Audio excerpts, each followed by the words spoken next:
코스닥 상장사인 앞타머사이언스가 장 초반부터 시작에서 상승을 나타냈습니다. 인도 현지에서 폐암 조기 진단 키트 상용화를 본격적으로 추진한다는 소식에 매수세가 몰린 것으로 풀이되고요. 현재 구간에서도 29.94%를 기록하고 있습니다.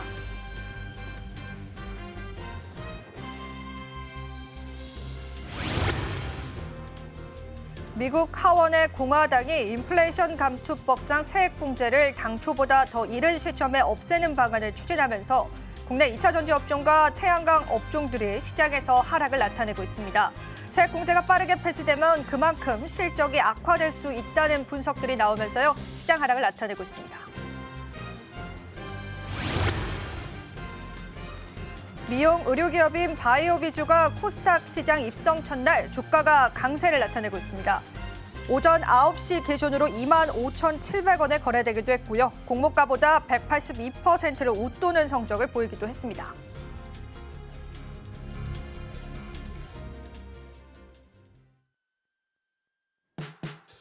시청자 여러분 안녕하세요. 마켓 쇼쇼쇼 진행을 맡은 이지영입니다. 오늘 국내 증시는 오후장 들어서도요. 시장 반등 기미를 보여주고 있지는 않습니다. 하지만 시장의 변동성은 분명히 있었고요. 또 내일 시장에 관한 힌트가 있기 때문에 저희와 함께 마감 시장 향해 가고 있는 지수 한번 체크해 보겠습니다. 지수의 흐름부터 살펴보실 텐데요. 코스피 코스닥 흐름 지금 현재 어떤 모습 보여주고 있는지 살펴보겠습니다. 코스닥이 상승 반전을 해줬네요. 716포인트를 가리키면서 0.36% 상승했고요. 코스피 지수는 그래도 2600포인트를 유지해주면서요. 시장에서의 약보합 하락을 나타내고 있습니다. 장 초반에는 양지수 모두 상승했지만 오후장 들어서 코스피가 다시금 하락으로 전환됐다라는 부분들 체크해드리겠습니다. 수급 한번 살펴보셔야겠죠. 오늘 코스피 매매 동향 살펴보겠습니다. 자, 오늘은 개인은 소폭의 매수세를 보이고요. 외국인 투자자가 오후장 들어서의 매도폭을 조금 더 확대시켜가는 게 확인이 됐습니다. 기관 투자자 같은 경우에는 722억 원을 현재 담아내는 모습 확인이 되고요. 기관 같은 경우에는 금융주 위주의 상승세 계속해서 도움 주고 있다는 거 체크해드리겠습니다. 코스닥도 바로 한번 살펴보시죠. 코스닥 매매 동향입니다. 코스닥은 좀 다른 양상입니다. 외국인과 기관 쪽의 매수세 들어오는데요. 외국인 같은 경우에는 오늘 시장에서 소폭의 상승세를 보여주는 만큼 511억 원의 매수세 나타내고 있고요. 기관 투자자는 코스닥 시장에서는 제약바이오 위주의 매수세를 좀 보여줍니다. 580억 원 현재는 담아내고 있습니다. 시가총액 상위 종목 바로 한번 살펴보겠습니다. 자, 오늘 장 초반부터 젠스낭 CEO의 AI 관련한 발언들이 좀 있었죠. 그 덕분에 SK하이닉스가 20만 원 선을 회복해줬고요. 다만 오전장 대비해서는 상승폭이 다소 축소된 부분들 살펴보실 수 있습니다. 삼성전자는 오늘 시장에서는 약보합 상승 이어가고 있는 거 확인되고 있고요. 오늘 제약바이오주는 그래도 시장에서 버텨주는 흐름들 나와주고 있습니다. LG에너지솔루션이 4% 낙폭세를 키워가면서 시가총액 4위 자리를 굳건하게 현재는 지키고 있는 모습들까지도 확인해 볼 수 있습니다. 코스닥 넘어가 보겠습니다. 오늘 코스닥 시가총액 상위 종목입니다. IRA 법안에 관한 폐지가 조금 더 앞당겨질 수 있다는 시장의 악재가요. 오늘 시장에서는 2차 전지 관련주들을 끌어내리는데요. 에코프로비엠이 5.98%, 에코프로가 6% 넘게 낙폭세를 그려냅니다. 그럼에도 불구하고 코스닥 지수는 그래도 시장을 좀 잘 방어하고 있다는 분석들 나오고요. 오늘 펩트론이 시가총액 6위로 올라선 모습까지도 확인이 됩니다. 알테오젠도 0.3% 상승하면서 시장 자체를 좀 견인해주고 있는 거 지금 현재 확인되고 있습니다. 자, 장마감 30분도 안 남았습니다. 어떤 시장의 변동성이 있을지 저희와 체크해 보시고요. 또 오후장 전략과 내일 시장의 전략까지도 함께하겠습니다. 그럼 본격적으로 한번 달려볼까요? 마켓 쇼쇼쇼 마감 향해 출발합니다.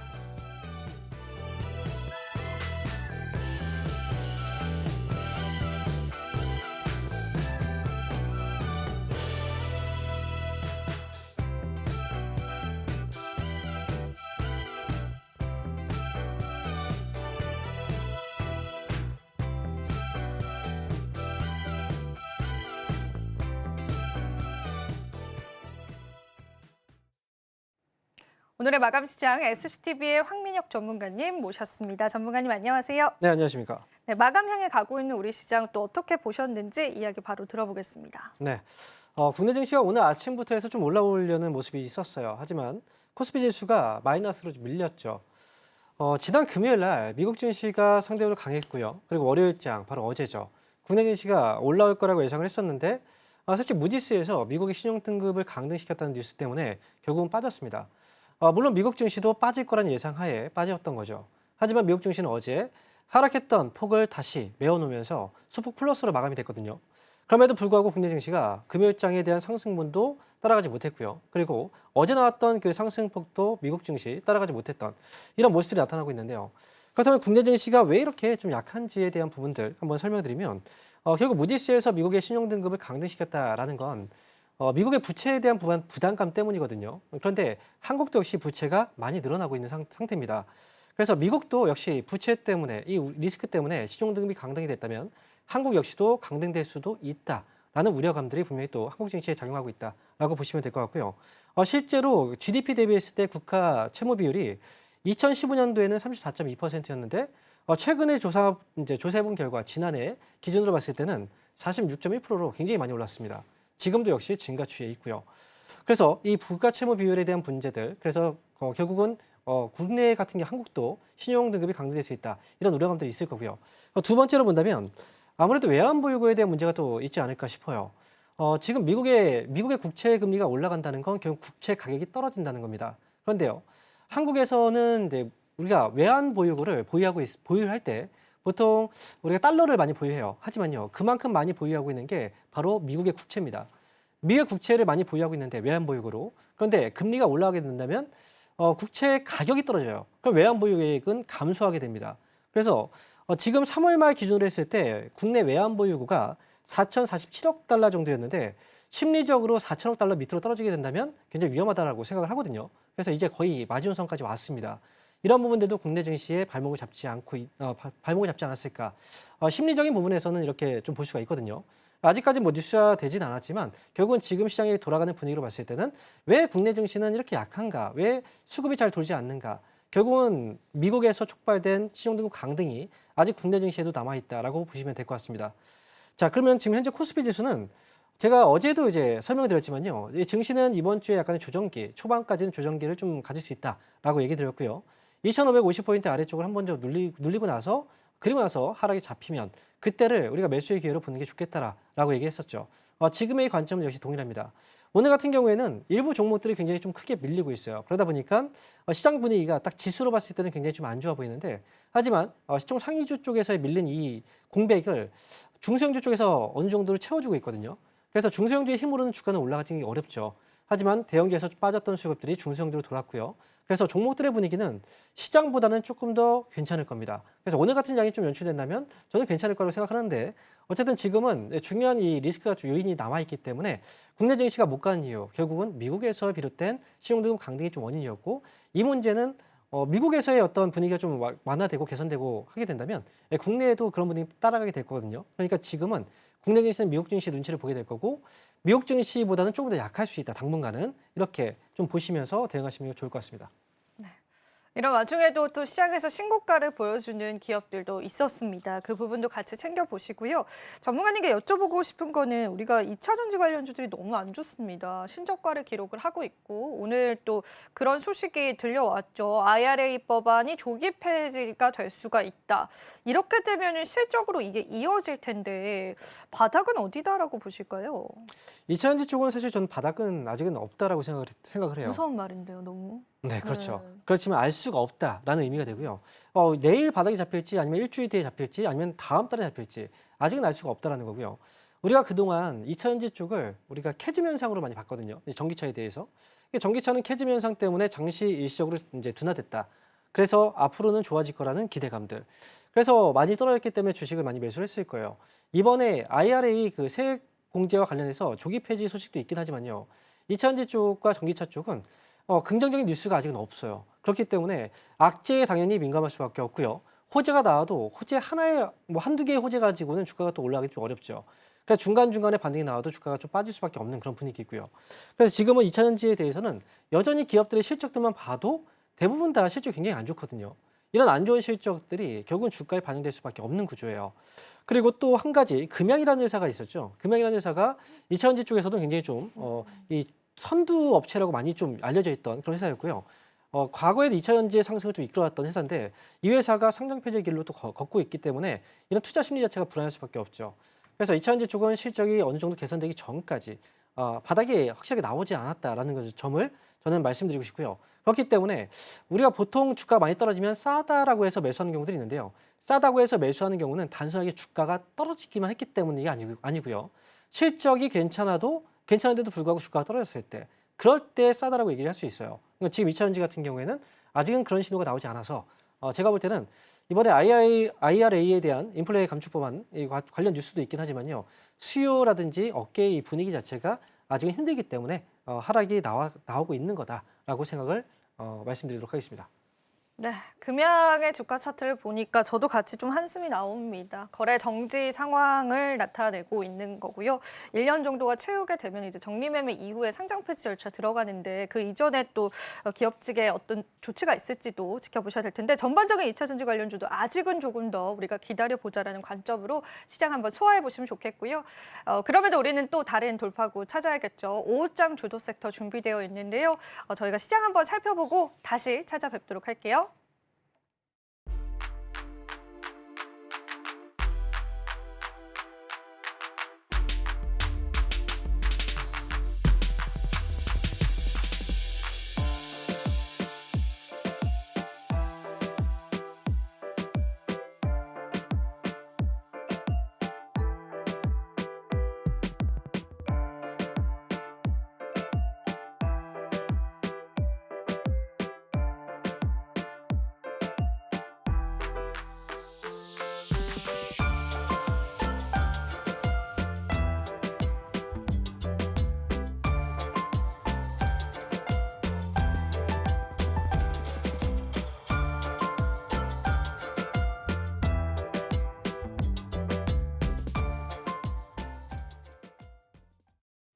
오장 주도 섹터 바로 주제부터 열어보겠습니다. 오늘 첫 번째 주도 섹터 열어주시죠. 여행과 카지노 쪽 이야기를 좀 나눠보겠습니다.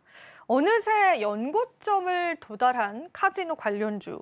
사실 이제 저희가 일전에도 언급한 적은 있지만 막 관심을 많이 갖는 또 섹터는 아니잖아요. 개인 투자자분들이. 네, 맞습니다. 언제 이렇게 올라왔습니까? 저희가 이 방송 시간대에서도 예전에 카지노에 네, 대해서 맞아요. 소개해드린 적이 네. 있었잖아요. 그때도 역시 카지노 쪽이 지금 잘 올라오고 있고 앞으로 좋아질 수 있다라고 얘기를 했었거든요. 근데 지금까지 꾸준하게 지금 상승이 이어져 오고 있어요. 그때 관심을 가지셨던 분들은 당연히 또 투자하는데 또 도움이 많이 되셨을 거예요. 이번에도 역시 카지노에 대해서도 한번 이야기를 다시 한번 해볼 생각인데요. 지금으로서 이제 카지노 관련주들이 꾸준하게 상승을 이어오고 있지만 크게 이슈화되고 있지는 않아요. 그렇기 때문에 사람들은 관심을 좀 갖고 있지 않지만 어느새 주가는 좀 많이 올라온 편입니다. 하지만 앞으로도 추가적인 상승력이 있어 보이기 때문에 그래서 이 자리에서 이 부분을 좀 이야기를 해볼 거고요. 최근에 보시면 카지노주들이 이제 조용하게 반등이 나오고 있는데요. 이 반등이 나오고 있는 이유는 분명히 좀 있습니다. 한국하고의 중국과 이런 관계 개선, 이게 한중에 대한 이제 기대감이겠죠. 그래서 이 기대감으로 인해서 이제 카지노 관련주라든지 최근에 이 화장품 관련주들도 좀 반등이 나왔던 거고요. 이런 기대감들로 인해서 이제 주가가 반등이 나오고 있는 부분과 그다음에 엔화 강세 현상이 요즘에 좀 나타나고 있어요. 엔화의 강세가 나타나면서 카지노주가 좋아지는 이유는 카지노 쪽에서의 VIP 매출이 대부분 일본하고 중국 쪽에서의 매출이에요. 그런데 이 VIP 쪽에서 매출이 전체 매출에서 굉장히 많이 크게 차지하고 있거든요. 그렇기 때문에 엔화 강세 역시도 카지노주의 실적에 도움이 될 수 있다는 거죠. 그리고 중국하고 일본 쪽에서의 관광객이 굉장히 좀 많이 늘어나고 있는 편입니다. 이런 부분들에 맞춰서 카지노주들이 좀 앞으로 좋아질 거다라는 전망들이 나오고 있고요. 그리고 실제로요, 실적 역시 좋아지고 있는 모습이 나타나고 있습니다. 최근에 실적들을 보게 되면요, 이 GK라든지 파라다이스, 그다음에 롯데관광개발 모두 다 우리가 드로백이라고 하죠. 이제 예전에 한번 설명드릴 때 이야기를 했었는데요. 드로백이라는 건 이제 그 카지노 칩을 바꾼 이 금액을 얘기합니다. 그리고 또 한 가지 홀드율, 이 두 가지가 카지노 업체들의 실적에 크게 반영되는데 홀드율은 카지노 업체가 이겼을 때 이 승률을 의미합니다. 그래서 이 드롭백과 홀드율이 모두 다 증가하면서 실적이 굉장히 좋아진 모습이 1분기에 나타났고요. 그래서 앞으로 현재까지 실적이 좋았지만 또 앞으로에 대한 실적도 충분히 좋아질 수 있다라는 기대감들이 지금 있는 겁니다. 그리고 얼마 전에요. 조사해본 결과 실제로 외국에서 들어오는 관광객 수가 굉장히 많이 늘었거든요. 3월 달에 기준으로 봤을 때 올해 해외여행의 입국자 수가요. 코로나 사태 이후로 가장 최대로 굉장히 많이 증가했다는 소식이 또 전해졌어요. 그래서 이런 부분들은 여행이 왔을 때 과연 관련 사업이 어떤 사업이 좀 커질 것이냐라고 봤을 때는 사실 중국하고 일본의 관광객들이 이제 증가하게 된다면 거기에 있어서 카지노는 1순위라고 볼 수가 있어요. 그래서 오늘 카지노 관련주들에 대해서는 최근의 반등과 앞으로의 상승에 대한 기대감을 충분히 가져볼 수 있다라고 말씀을 드릴 수가 있겠습니다. 이미 또 실적적으로도 좀 나아지고 있는 게 확인이 되고 주가가 그 부분을 좀 따라가고 있는 것도 좀 확인이 되고 있습니다. 실제로 이제 외국인 관광객 증가 추세도 시장에 좀 나오고 있는 만큼 기대를 좀 해보면 좋을 것 같은데 약간 그런 투자자 관점에서 그런 질문을 좀 드리고 싶어요. 카지노 관련주가 또 주가가 눌렸던 기간이 되게 길었잖아요. 왜 네. 코로나 때 정말 이제 최악의 실적을 또 기록을 하기도 했었고 그러면 지금 올라오긴 했지만 이제 시작일까? 이렇게 질문을 한다면 전문가님 어떻게 보세요? 제가 생각할 때는 시작은 이미 하긴 했어요. 했다. 네, 그래서 네. 이미 어느 정도의 주가의 상승이 나왔는데 중요한 건 과거에도 이 카지노 관련주들이 중간에 반등이 나왔지만 결국은 꺾였단 말이죠. 그래서 이번에도 올라갔다가 다시 한번 좀 꺾이지 않을까 이런 심리적인 부분들도 압박으로 다가올 수가 있습니다. 그렇지만 이제 지금 카지노 업체들의 대부분의 그 주가의 위치를 본다면 아직도 굉장히 많이 떨어져 있는 상태예요. 과거에 카지노에서 하면 이제 굉장히 수익성이 높은 산업이라고 여겨졌거든요. 그런데 코로나 때 이후로 굉장히 좀 큰 스트레스는 실적 저하가 있었고요. 그로 인해서 이제 주가가 많이 떨어졌는데 코로나 시기는 지났고요. 뭐 새로운 바이러스가 또 만약에 코로나처럼 진행이 된다면 그때는 또 문제가 되겠죠. 하지만 지금의 상황에서 본다면 구조적인 부분에서의 이 변화가 좀 일어나고 있고 실적도 어느 정도 바닥을 찍고 이제 개선세가 나오고 있기 때문에 이번 반등은 지금은 이제 상승의 시작은 아니지만 지금부터도 추가적인 상승에 대한 여지는 충분히 있다. 어느 정도 중간 정도 지점은 위치해 있지 않을까 이렇게 볼 수가 있겠습니다. 일단은 1분기 실적 저희가 그 시즌 마무리했다 그런 이야기도 전문가님은 나눴었는데 일단 실적 자체가 좋게 이제 변화가 된 게 확인이 됐는데 우리가 또 마침 5월 달에는 황금 연휴 기간이었잖아요. 네, 맞아요. 이때 만약에 카지노를 많이 이용했다라고 하면은 2분기 실적 나왔을 때쯤 해서도 주가 상승 좀 기대해 볼 수 있을까요? 전문가님. 네, 2분기 실적이 반영된다면 분명히 큰 실적 성장이 있을 거고요. 네. 2분기에도 실적은 좋아지겠지만 또 3분기에도 기대를 또 해볼 수가 있어요. 7월부터 이제 무비자로 단체 관광객이 허용이 되기 때문에 실적적인 부분에서 1분기도 괜찮지만 2분기, 3분기 연이어서도 어느 정도의 실적 선방이 이루어질 수 있다는 기대감들. 이게 충분히 주가에도 상승에도 여지가 남아 있다. 이렇게 볼 수가 있겠죠. 그러면 이제 실적적인 부분들로 우리가 체크해 봤을 때는 앞으로의 계속되는 실적 상승 좀 기대가 되고요. 당장 5월 달에 이제 황금 연휴가 반영되는 2분기 실적도 기대가 되지만 일단 단체 관광에 관한 무비자 허용 이슈도 있어서 그 이후에 또 실적 발표도 계속 기대해 보시면 좋겠습니다. 그러면은 카지노 관련주가 사실 그렇게 많지는 않잖아요. 네. 왜 2차 전지 관련주, 뭐 반도체 관련주처럼 이제 그 안에서 어떤 기업을 좀 우리가 선정을 하면 좋을지 최선호 기업 한번 이야기 들어볼게요. 사실 지난번에 한번 소개를 해드렸던 기업은 제외를 시켜야 되겠죠. 그래서 오늘 여러분한테 소개해드릴 기업은 바로 롯데관광개발이라는 회사입니다. 이 회사 같은 경우에는 1분기 실적이 굉장히 좋았거든요. 그래서 1분기 트리플 크라운을 달성했다라고 얘기가 좀 나올 정도로 실적이 굉장히 좋았는데 이 순매출과 그다음에 드로백 앞에 설명드렸죠. 그리고 입장객 수 모두 굉장히 큰 폭으로 증가를 했습니다. 그렇기 때문에 이제 실적이 굉장히 좋아졌고 이에 대한 기대감들이 사실 카지노 관련주들을 검색해 보시면 롯데관광개발에 대한 기대감들, 뉴스들이 굉장히 많이 나올 거예요. 그만큼 실적 서프라이즈가 나왔다는 거죠. 거기다가 이제 이 기업은 그동안 실적이 굉장히 안 좋았었어요. 적자를 많이 기록했었기 때문에 재무적인 부분에서 본다면 사실 지금 약간의 부담감은 좀 있긴 합니다. 하지만 실적이 저점을 지났고 이제 실적의 턴어라운드가 되게 된다면 보통 턴어라운드가 됐을 때 적자에서 흑자로 전환됐을 때 주가의 상승폭이 더 크게 나오는 경우들이 있어요.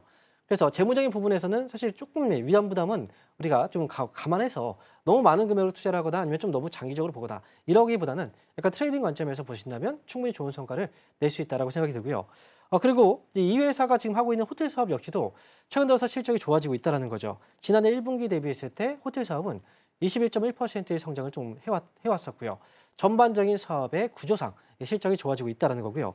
그리고 제주도 쪽에서 여행객이 굉장히 많이 증가하고 있다는 거 여러분들도 아마 뉴스를 통해서 보셨을 거예요. 특히나 롯데관광개발 제주도 쪽에서의 카지노를 하고 있는 회사이기 때문에 제주도 쪽에서 크루즈 선박도 지금 최근 들어서 많이 증가를 하고 있거든요. 여행객들이. 그래서 제주도 쪽에서의 어떤 좀 여행에 대한 기대감들도 롯데관광개발의 주가 상승에 또 요인으로 작용할 수 있을 것 같고요. 그렇기 때문에 다른 종목들보다 최근 들어서 시세가 좀 더 강하게 나오고 있는 것도 바로 그 부분이다. 그래서 롯데관광개발을 최선원주로 제가 꼽아봤습니다. 네, 롯데 관광개발 최선호주였고요. 저도 카지노를 안 해서 드로백이라는 걸 몰랐는데 전문가님 덕분에 드로백을 이번에 확실히 이해하게 됐습니다. 감사합니다. 자, 그럼 저희가 오후장 주도 섹터 두 번째 섹터로 바로 넘어가 보겠습니다. 오늘의 두 번째 섹터 바로 한번 열어주시죠. 화학 쪽 한번 보겠습니다. 화학주들도 사실은 그 2차 전지 업종이랑 같은 뷰에서 보기도 하잖아요. 근데 이제 어쨌든 리스크를 떠안은 화학주들이 하반기에 회복의 시간이 될 수 있을까? 그게 오늘의 주제인데요. 화학 섹터는 지금 어떻게 또 진단을 하고 계실까요? 네, 일단 화학 섹터는 솔직히 관심을 갖고 있는 분들이 별로 없을 거예요. 없습니다. 네. 네, 그런데요, 희한하게 개인들이 화학 섹터를, 화학주를 굉장히 많이 사고 있다는 거예요. 아, 그래요? 네, 그래서 지금 보시면 이제 화학주들은 그동안 신저가를 기록하고 있고 여전히 LG화학 같은 경우에도 오늘도 떨어지면서 신저가를 치고 있거든요. 그런데 최근에 조사한 결과를 보시면 최근 1년간 LG화학을 개인들이 1조 2,460억 원 가량을 순매수했다라는 기사를 봤습니다. 그래서 LG에너지솔루션하고 LG화학이 올 들어서 개인 투자자들이 순매수 종목에 굉장히 많은 비중을 차지하고 있다라고 뉴스가 나왔는데요. 그렇다면 이 화학주를 왜 개인들이 이렇게 매수를 하는 걸까라고 생각을 해본다면 지금으로서는 이제 화학주들이 너무나 많이 하락을 했고요. 첫 번째로는 이제 저평가에 대한 어떤 메리트일 거예요. 그리고 최근에 중국이 이제 미국하고 이 무역 관세 전쟁에 대해서 어느 정도 이제 소강 상태에 접어들었고 협상에 대한 여지가 좀 있다 보니까 화학 제품 수요가 가장 많이 발생하는 나라가 이제 중국이거든요. 그러니까 중국에 대한 경제 우려감이 좀 완화됐다. 그래서 화학주들도 반등이 나오지 않을까라는 기대감들. 거기다가 또 중국과의 관계. 지금 앞에서도 우리가 카지노를 얘기했잖아요. 그러니까 중국하고의 관계에 있어서도 지금은 화학주들에 대해서 관심을 좀 가져보는 게 좋지 않을까라는 이런 심리가 개인들한테는 이런 심리가 좀 반영이 되고 있는 것 같아요. 그래서 실제로 그래서 지금 화학주들에 대해서 개인들의 매수 비중이 굉장히 좀 많이 늘어나고 있다. 이 부분에 대해서 좀 이야기를 해드렸습니다. 화학주들 개인이 굉장히 많이 담고 있다라는 거, 1조가 넘는 물량들이 좀 들어왔다라는 걸 좀 확인을 해볼 수가 있는 시점이었는데, 일단은 주가적인 측면으로 봤었을 때 화학주들이 반등을 해줬을까? 그 부분 좀 체크를 해보고 싶고, 이제 개인이 많이 산 종목이 오를까요? 약간 이런 질문도 조금 드리고 싶은데, 왜 개인의 수급에 좀 집중을 해주셨을까요? 사실 제가 개인의 수급에 집중을 했다라기보다는 개인들이 수익을 내야 되겠죠. 예, 아무래도 맞아요. 좀 그런 바람이 있는데 네. 특히나 지금 화학주에 굉장히 많은 물량을 사고 있다고 해서 제가 이 부분에 대해서 좀 이야기를 한 건데요. 개인들이 많이 사고 있다. 개인들이 사면 올라가면 좋잖아요. 올라오면 좋죠. 맞아요. 네. 그런데 만약에 이제 그 우리가 지금 현재 거래되고 있는 그 어떤 주식이 있는데 10,000원이에요. 현재 가격이. 네. 그럼 10,000원짜리 주식을 10,000원보다 비싸게 사실 거예요? 아니면 싸게 사실 거예요? 10,000원보다 싸게 사면 좋겠죠. 그쵸. 네. 싸게 사겠죠. 네. 그리고 만약에 내가 10,000원짜리 주식을 갖고 있다면 그보다 비싸게 팔겠죠. 네. 팔고 싶겠죠. 개인들의 욕구가 바로 그거거든요. 음. 그래서 대부분 개인들은 지금 이제 순매수, 개인들이 지금 앞으로의 화학 업종이 좋아질 거라고 해서 매수를 했다라고 하는데 실제로는 그런 상황은 아니라는 거예요. 일반적으로 개인들은요, 주식 시장을 또는 주가를 움직이지 못해요. 예를 들어서 내가 만약에 LG화학을 지금 살려고 했다. 지금 현재 거래가 19만 원 정도 된다면 나는 그거보다 싸게 주식 이제 매수를 걸어놓을 거예요. 예를 들어서 한 18만 원 정도에 걸어놓을 거고. 그런데 주가가 떨어졌어요. 내가 매수를 걸어놓은 가격이 가까워지면요, 그 가격을 다시 뺍니다. 다시 17만 원을 내려요. 그렇게 되기 때문에 결국은 나중에 내가 걸어놓은 가격이 체결됐다는 건 내가 못 본 사이에 체결돼 버린 거예요. 그러니까 개인들의 의지라기보다는 한번 싸니까 한번 걸어놔 볼까라고 했는데 실제로 매수하고 나서 후회하시는 분들이 더 많을 거란 말이죠. 그래서 지금은 화학주들의 매수 비중이 높다는 건 결국은 외국인과 기관들이 많이 팔았다는 겁니다. 그렇네요. 그렇기 때문에 외국인 개인들이 이제 매수가 들어왔다는 거고요. 그래서 업황으로 본다면 개인들이 지금 시장을 끌어가지 못해요. 지금은 외국인 기관들이 팔고 있고 이 물량을 개인들이 받고 있기 때문에 화학주의 반등은 당분간 어려울 수 있다라는 이 부분을 말씀을 드리고 싶었고요. 그에 따라서 여러분들도 이제 화학주에 대해서 혹시나 많이 떨어졌기 때문에 관심을 가져볼까라고 한다면 결국은 시장이 올라가려면 이 주가가 올라가려면 개인들의 비중이 줄어들어야 되고요. 외국인과 기관들이 다시 또 손바뀜이 나와야 됩니다. 여러분들이 투자를 하신다면 이 손바뀜이 나오는 걸 확인하고 나서 들어가시는 게 맞다는 거죠. 그래서 개인들이 막연하게 기대감을 가지고 산다. 이런 이제 뉴스 기사들이 나오고 있는데 사실은 개인들이 기대감을 갖고 산다기보다는 개인들은 어쩔 수 없이 매수를 당했다. 이렇게 표현하는 게 좋을 것 같습니다. 슬픕니다. 그렇게 말씀해 주시니까. 근데 뭐 증권가에서도 화학주에 관한 긍정뷰가 또 나오고 이런 것들 이제 개인 투자자분들이 또 참고하셨을 수도 있고 그런 다양한 배경들이 있을 텐데요. 일단은 지금 화학주에 좀 물려 계신 분들이 있다면 그런 분들은 대응 전략을 어떻게 가져가 봐야 될까요? 전문가님? 일단 화학주에 물려 있다라고 하면 어쨌든 종목들마다 조금 차이가 있긴 할 네, 거예요. 도와주세요. 화학주들도. 네. 그런데 지금은 사실 기다릴 수밖에 없어요. 일단 첫 번째로 기다려야 되고요. 화학주들도 주가는 많이 떨어졌습니다. 그리고 이 화학주 같은 경우에는 이제 중요한 건 중국 경제가 가장 중요해요. 이 중국주에서 가장 많은 이제 화학 제품들을 소비를 하고 있고요. 소비가 많기 때문에 중국에서 최근 들어서 이제 경기 부양책을 쓰고 있잖아요. 이 경기 부양책을 쓰면서 그리고 미국 가구에 어느 정도 관세 협상이 만약에 잘 진행된다면 중국 경제가 회복이 될 거예요. 그러면 화학주 역시도 반등의 기회가 있을 거란 말이죠. 그래서 지금은 뭔가 추가 매수를 너무 일찍 하게 된다면 나중에 되면은 빠져나올 수 있는 기회를 잃어버려요. 만약 지금 매수해서 물려 있다라고 한다면 지금은 조금 더 기다리셨다가 나중에 추가 매수 타이밍을 이제 잡으실 필요가 있다는 거죠. 그래서 지금은 너무 성급하게 잡지 마시고 지금 좀 기다려 보자. 그리고 나중에 제가 기회가 된다면 화학주에 대해서 저희가 또 이 자리에서 이야기를 할 때가 또 올 거예요. 그때는 상승에 대한 이야기를 가지고 또 이야기를 할 거니까 만약에 추가 매수 타이밍을 잡는다고 하면 그때 타이밍 맞춰서 매수하는 것도 도움이 되실 것 같습니다. 네, 좋습니다. 자, 화학주 관련해서는 일단 중국 경기에 관한 회복이 좀 중요한 포인트가 될 것 같은데요. 그러면은 최근에 이 중국과 미국 그리고 한국과의 미국과의 관세 협상에 관해서 계속 이야기가 좀 나옵니다. 화학주들이 이 관세 협상에 영향을 받을 가능성도 한번 짚어보고 싶은데 그 부분도 한번 이야기 들어볼 수 있을까요, 전문가님? 네, 일단 관세 협상이라는 건 사실 어떻게 될지 알 수가 없는 이제 영역이에요. 지금 90일 유예가 됐고요. 협상이 잘 됐을 때 그렇다면 중국 경제도 지금보다는 또 더 나빠지진 않을 거란 말이죠. 그럼 소비도 분명히 좀 있을 거고요. 그래서 제가 볼 때는 이제 이 부분 때문에 화학주들은 관세 협상이 잘 되면 그러면 좀 좋아질 수도 있다라고 생각할 수 있는데 또 반면에 만약에 중국 경제가 이번에 관세 협상이 잘 진행되면은 중국 경제가 그러면 크게 이제 하락하진 않을 거예요. 그렇게 된다면 중국은 더 이상 큰 돈을 풀 필요가 없겠죠. 그래서 화학주 같은 경우에는 만약에 관세 협상으로 인해서 잘 됐을 때 또는 잘 되지 않았을 때 둘 다 뭔가 득과 실을 따지기는 사실은 좀 어렵고요. 화학주가 살아나기 위해서는 중국 경제가 굉장히 중요하긴 한데 중국 경제가 살아나기 위해서는 전 세계 경제가 또 좋아져야 되거든요. 그렇기 때문에 가장 중요한 건 중국과 미국과의 관세 협상보다는 미국이 다른 나라들과의 관세 협상을 벌이고 있는데 이 관세, 이 무역 전쟁이 어느 정도 좀 빨리 이제 어느 정도 종결이 돼야 그때부터 화학주의 반등 신호가 나오지 않을까라고 생각을 해요. 그래서 미국하고 중국과의 문제가 아니라 전 세계에 대한 어떤 경제, 이게 지금 전 세계에 다 연결되어 있기 때문에 그 부분에 초점을 맞춰서 보셔야 됩니다. 그러니까 시간이 조금 더 오래 걸릴 수 있다라고 보셔야 될 것 같습니다. 예, 좋습니다. 일단은 한국과 미국 그리고 중국과의 관세 협상 자체보다는 전반적인 경기 회복의 시그널들이 좀 나와야지 화학주들은 공략이 가능하다라는 이야기까지도 같이 들어봤습니다. 그러면은 저희가 일단은 최선호 기업을 좀 들어보고요. 화학주 근데 이제 전반적으로 전문가님께서 굉장히 좀 부정적으로 보시는 느낌이 있는데 그 안에서도 저희가 전략을 잡아볼 수 있는 기업이 있을까요? 사실 화학주, 전통 화학주 쪽에서 제가 오늘 관심 종목으로 종목들을 뽑지는 않았어요. 아, 네. 왜냐하면 화학주에 대해서 관심 종목을 뽑으면 그러면 이 종목은 지금 사서 투자를 지금 해야 되는 시기구나라고 생각할 수 있는데 화학주는 업종 자체가 지금 침체기에 빠져 있는 상황이기 때문에 어떤 특정 종목들을 이제 지금 당장 보기는 좀 어렵다라고 저는 말씀드리고 싶고요. 하지만 화학 섹터 안에는 여러 가지 섹터들이 또 포함되어 있어요.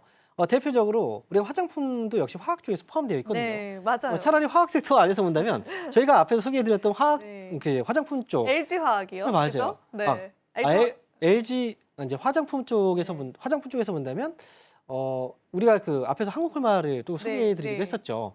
그래서 우리가 화장품 관련 종목들 쪽에서는 이제 볼 수가 있고요. 만약에 뭐 진짜 전통 화학주를 보게 된다면 우리는 그 화학주에 대해서는 정말 장기 플랜이 짜고요. 만약에 내가 이 화학주를 향후에 10% 정도까지 매수를 하겠다라고 생각한다면 화학주에 대해서는 지금은 1%씩, 네, 1%씩 진짜 장기 플랜을 짜고 나서 그렇게 매수에 들어가시는 게 훨씬 나아요. 그리고 오늘 매수했으면 다음 달에 1%를 또 매수하고 네. 그러니까 장기 플랜을 짜야 된다는 거죠. 그만큼 지루해질 수가 있기 때문에 굳이 이 자리에서 소개를 시켜드리지 않은 겁니다. 네. 감사합니다. 사실은 이제 무조건 저희가 최선호주를 받는 것도 옳은 방법은 아닌 것 같아요. 일단 업황에 관한 회복 시그널을 확인을 해본 다음에 화학주들 구체적으로 전략을 해보는 게 좋을 것 같고요. 오늘 짚어드린 이유는 저희가 사실은 화학주들이 개인 투자자분들이 너무 많이 가지고 계시다 보니까 그 부분에 관한 좀 진단 관점으로 주도 섹터로 꼽아 오셨다라고 보시면 되겠습니다. 자, 이렇게 해서 오늘 또 오후장 주도 섹터 이야기 나눠봤습니다. 전문가님 오늘 도움 말씀 너무 고맙습니다. 네, 감사합니다.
5월 20일 국내 증시 마감 지었습니다. 코스피, 코스닥 같은 경우에는 장 초반이 고점을 나타냈는데요. 그래도 코스피 지수가 상승 반전에 막판에 좀 성공을 해줬습니다. 다시 확인해보니까 하락으로 마감이 됐네요. 그래도 2,600포인트 지켜줬고요. 코스닥은 715포인트 가리키면서 오늘 마감됐습니다. 수급적인 부분들도 같이 짚어보면 좋겠고요. 오늘 마감 시장 전략과 함께 또 내일장 시장 전략 함께 해주실 분 소개해드리겠습니다. SCTV의 이민 전문가님 모셨습니다. 어서 오십시오. 네, 안녕하세요. 네, 오늘 마감 시장 어떻게 보셨는지 이야기를 들어볼게요. 일단 어저께 이어서 오늘도 좀 힘이 없는, 힘에 좀 붙이는 그런 시장으로 보여지는데 어저께 하락은 좀 받아들이기 어려웠는데 오늘은 오전장에 좀 강하게 올려 붙이다가 점차 시장이 코스피, 코스닥 양시장 좀 밀리는 어떻게 보면은 전강 후약의 시장으로 좀 볼 수가 있겠습니다. 뭐 특별한 이유가 있어서 시장이 빠졌다라기보다는요. 일단은 지금 일본 증시도 뭐 오늘 약보합 정도로 끝날 것 같이 보여지니까 전체적인 글로벌 시장이 뭐 뚜렷하게 뭐 이슈가 나타나 보이지는 않습니다. 어저께 일단 미국의 무디스 신용 강등 얘기가 나왔는데 미국 시장은 오전장에 좀 밀리다가 오후장에 좀 회복해주는 흐름을 보여줬거든요. 거기에 따라서 우리나라 시장 오전장에 오늘 반응을 줬다가 반도체 종목들이 올라갔다가 또다시 밀리면서 전체적으로 좀 시장 자체가 좀 다 밀렸다라고 보시면 될 것 같고요. 그나마 코스피에서는 오늘 2,600포인트를 좀 지켜줬다라는 거는 계속해서 좀 의미를 부여하고 싶습니다. 딱 2,600포인트를 무조건 지켜야 된다라는 말씀은 아닙니다만 현재는 이런 식으로 V자 반등을 해서 올라왔기 때문에 어느 정도의 조정을 좀 받아주면서 가는 것도 나쁘지 않다라고 또 한 번 말씀을 좀 드리는 거고요.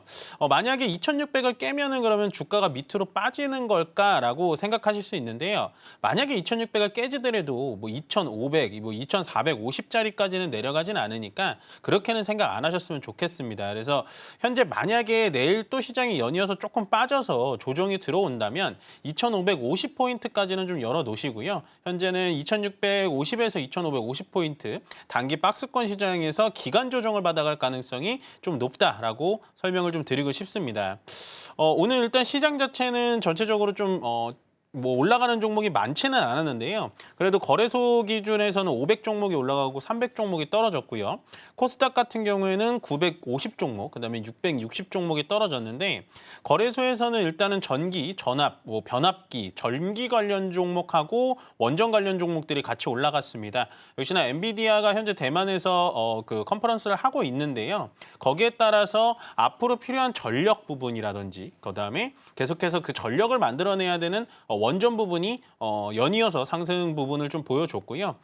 계속해서 잘 나갔었던 뭐 하나솔루션이라든지 OCI 홀딩스, 태양광 쪽이 오늘 뭐 이슈를 좀 받아내면서 전체적으로 좀 조정을 줬고 거기에 따라서 2차 전지 종목들 어저께 반등을 들어온 만큼 오늘 좀 떨어졌다라고 정리를 해드리면 될 것 같고 마지막으로 오늘 수급 상황은 그렇게 좋지는 않습니다. 뭐 많은 수급의 양은 아니기 때문에 의미가 있지는 않습니다만 코스피 쪽에서는 외국인이 1,100억 정도 매도를 진행했고요.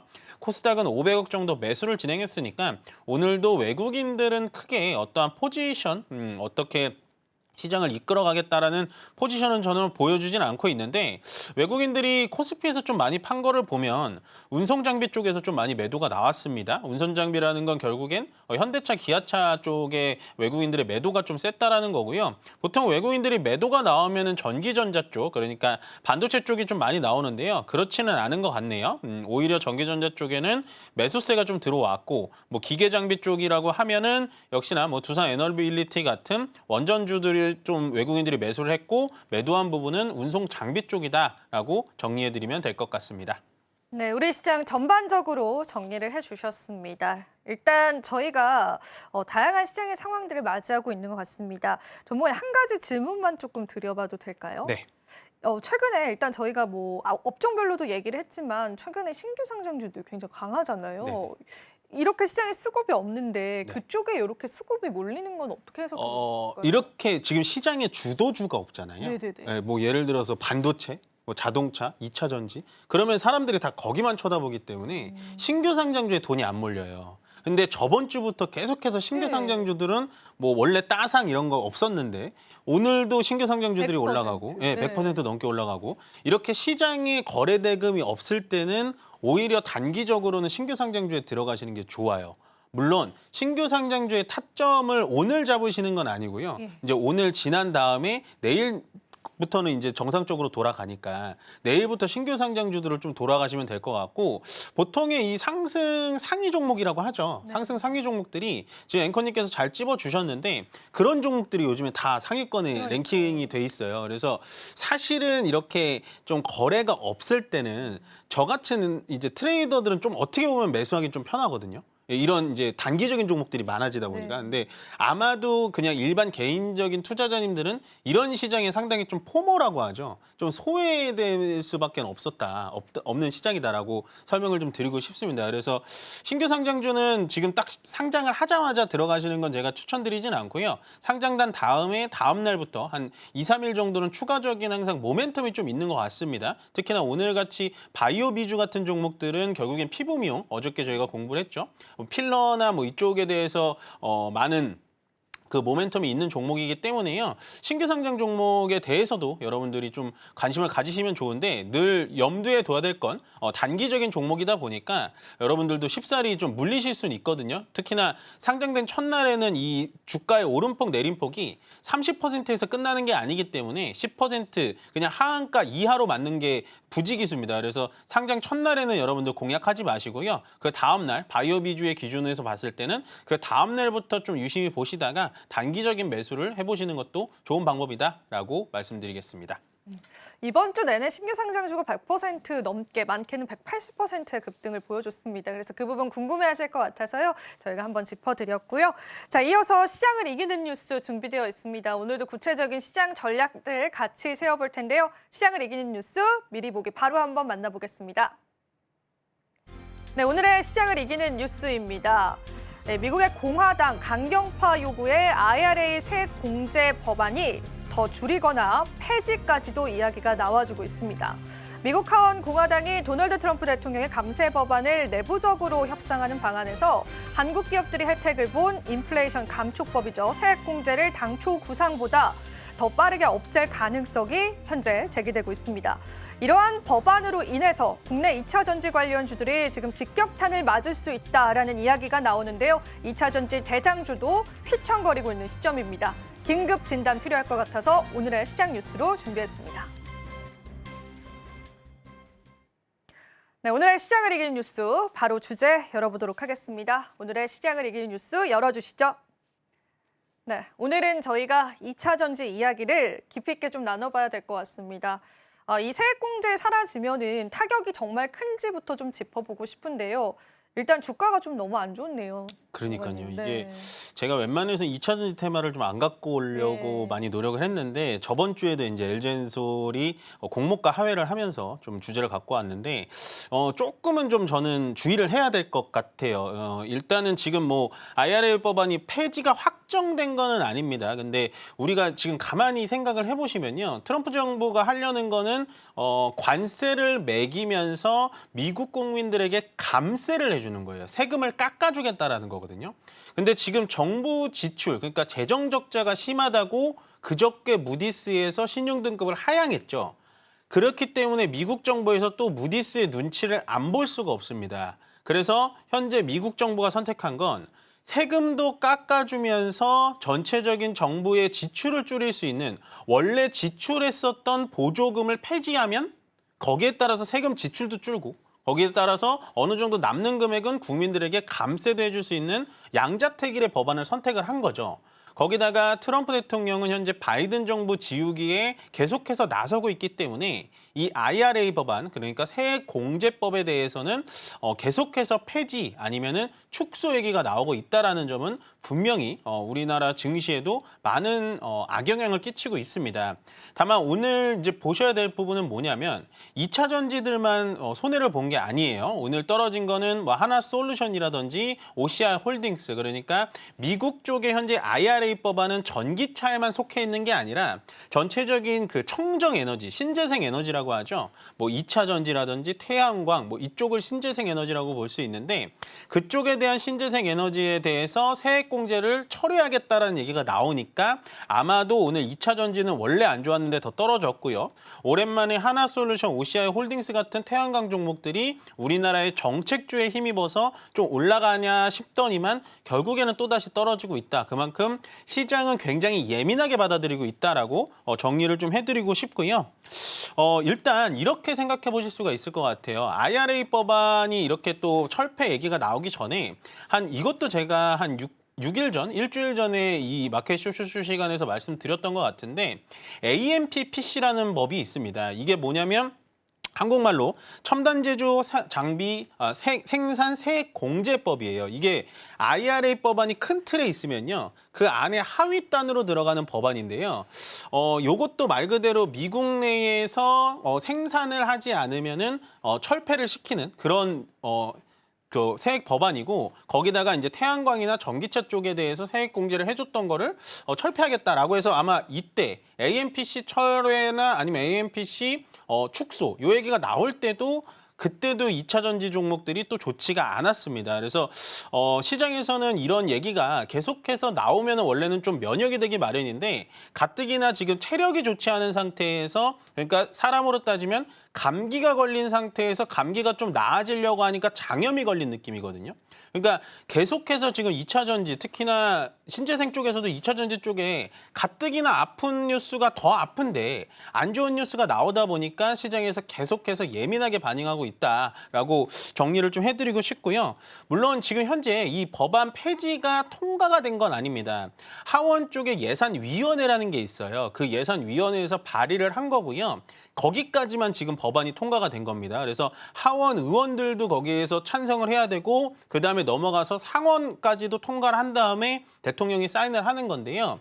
하원은 여러분들 아시다시피 공화당, 그러니까 트럼프 대통령 소속인 공화당이 거의 압도적으로 많기 때문에 당연히 통과가 될 것 같고 문제는 이제 상원이죠. 상원 쪽에서 민주당이 약하게 미비하게 이제 좀 의석수가 한두 석 정도 많은데 거기도 만약에 이제 약간은 친공화당적인 민주당 의원이 또 나타나기 시작하면 어떻게 될지는 모르겠습니다. 다만 제가 말씀드리고 싶은 건 IRA 세입 법안이건 AMPC 쪽이건 지금은 확정난 부분은 없습니다. 다만 주가 자체가 좀 눌려주는 거고 거기다가 현재 대장주로 불리고 있는 LG에너지솔루션, 뭐 삼성 SDI 뭐 이런 거 많이 설명드렸는데요. 지금은 저가를 버티지 못하고 더 내려갈 수 있다라고 말씀드렸는데 그보다도 더 신저가를 만들고 있는 주가 입장에서는 상당히 지금 절대로 들어가서는 안 되는 신규 매수나 추가 매수는 절대 해서는 안 되는 자리까지 좀 내려왔다라는 점을 여러분들 경각심을 좀 가지셔야 된다라는 의견 전달해 드리겠습니다. 사실 우리가 조금 시간을 회귀해서 작년 11월 한참 이제 대선 전에서도 이제 트럼프 대통령이 당선될 경우에 2차 전지 관련주를 안 좋을 것이다라는 건 반영되긴 했었는데 그게 좀 현실화되는 과정인 것 같습니다. 트럼프 대통령이 이러한 법안 자체를 녹색 사기다라고 그렇게 명칭을 하기도 했죠. 말씀해 주신 것처럼 첨단 제조 장비 세액 공제법으로 인해서 작년에 국내 2차 전지 이제 대형 기업들의 실적을 보면요. 그 세액 공제로 인해서 흑자를 기록한 기업들이 많았거든요. 근데 이게 폐지가 되면은 다시금 이제 적자의 폭을 좀 늘리거나 적자로 돌아설 수 있다라는 우리가 좀 그런 리스크들도 안고 가야 될 것 같아요. 일단 이 법안 자체는 무려 4년이나 현재 단축 이야기가 좀 나오고 있습니다. 원래 2033년도까지 하기로 되어 있는데 지금 얘기 나온 건 2028년도까지입니다. 그래서 너무 이쪽 관련주들을 우리가 안 좋게 볼 수밖에 없는 시점이다라고 보여지는데 이 와중에도 최선호주가 있을지요, 전문가님? 어떻게 보세요? 고민을 좀 많이 했는데요. 네. 이게 왜냐면은 제가 예를 들어서 이게 최선호주다라고 하면 그때부터 괜찮다라고 오해하시는 분이 있어요. 그래서 최선호주를 말씀드리기 전에 꼭 주의사항을 좀 아셔야 된다. 예. 최선호주라고 지금의 타점이 아니다. 그렇지만 떨어진 종목 중에서 가장 좋고 가장 먼저 빠르게 회복할 수 있는 종목을 말씀드리는 거다라고 참고를 해주셨으면 좋겠습니다.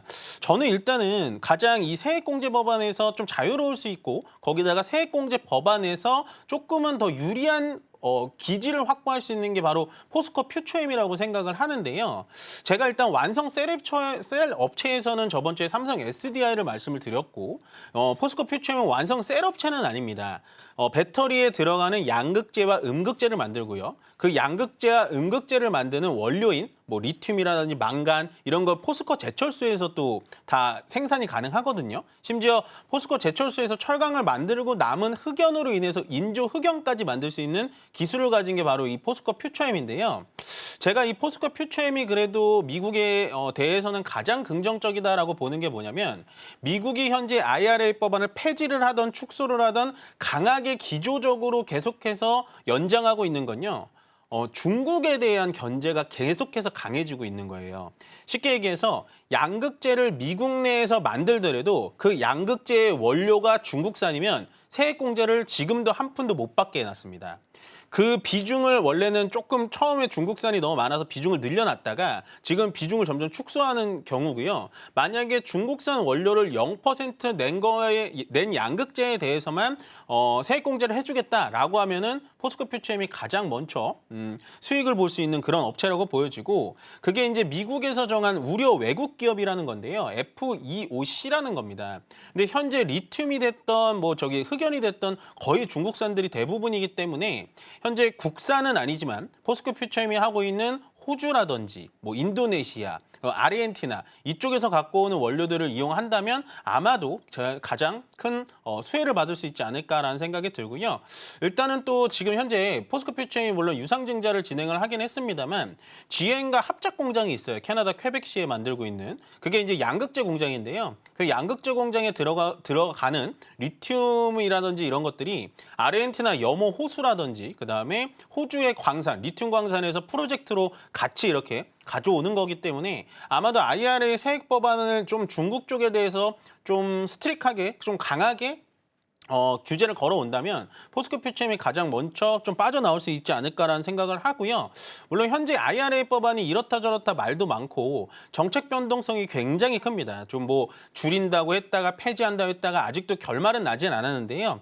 결국에는 뭐 가타부타 해서 탈중국에 대한 미국의 입장은 견고하기 때문에 앞으로 탈중국에 가장 빠르게 대처할 수 있는 포스코 퓨처엠이 조금은 안정적인 선택이 아닐까라고 정리해드리겠습니다. 네. 그 와중에서도 우리가 지금의 타점은 아니고 앞으로 2차 전지 관련주들이 회복했을 때 가장 빠른 회복 속도를 보일 만한 기업을 꼽아주셨으니까요. 여러분들이 잘 소화해 보시면 좋겠습니다. 자, 오늘 2차 전지에 관한 이야기 심도 있게 나눠봤습니다. 오늘도 도움 말씀 고맙습니다.